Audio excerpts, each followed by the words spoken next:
Hi, I'm Susan Kayne, and this is Real Horse Rescues.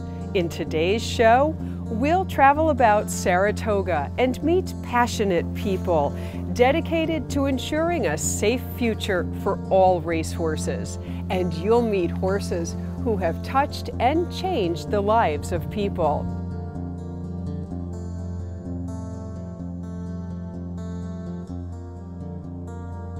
When I went to meet Tom, and his personality was such that I knew his nature was not flighty.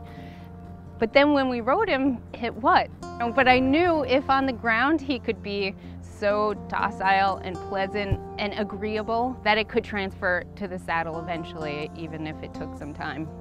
I didn't ride him for at least a couple weeks, and he and I would just go for walks together. There are trails, and I just put a halter on him and walk with him through the woods. For me, that was the most important part, was to form a relationship that was not based on work, was not based on what he could do for me, but based on mutual friendship and doing things together. And with walking side by side, that represents being together without having an agenda.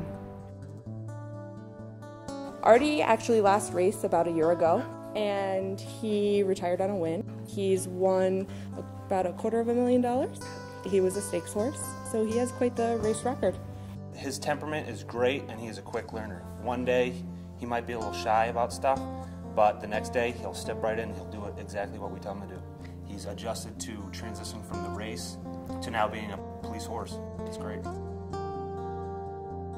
Our purpose is to provide a temporary home for the horses. While we have them, we'll retrain them and prepare them for second careers after racing activities, ideally placing them for adoption in responsible homes. We'd like to provide the adopters with as much information about the horse, what we've learned from the people we get them from initially, and then what we've experienced in our handling of them, so that they have information, they know more about what they're getting into when they get a horse from us. So we're looking to not so much keep the horses permanent with us. We'd like them to move on into new homes, new families, new careers. When you newly adopt a horse, obviously knowledge is power, and knowledge can come from several sources. One great resource is the organization or facility from which you are adopting this horse. They have some background, they'll have some history, and they also have some history with the horse itself and what they've done in the meanwhile prior to your adoption. That information is very important and can help you with the next level in getting information, which is contacting your veterinarian and having them facilitate the healthcare needs of this horse so that you can become a nice healthcare team.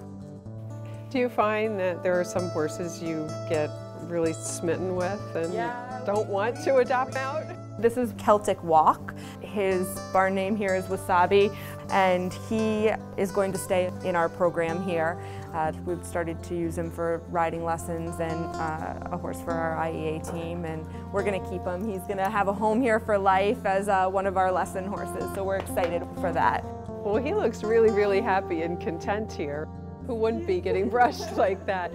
What were some of the things about Wasabi that you decided to adopt him? He absolutely, the moment he came, he was just happy to be around the kids, and he is kind of like an overgrown pony in a lot of aspects. One of the girls actually rode him, and he just went right to work, and he's just a really laid-back guy. Nothing bothers him, and he likes to jump, and he's just been a good guy, a good all-around guy.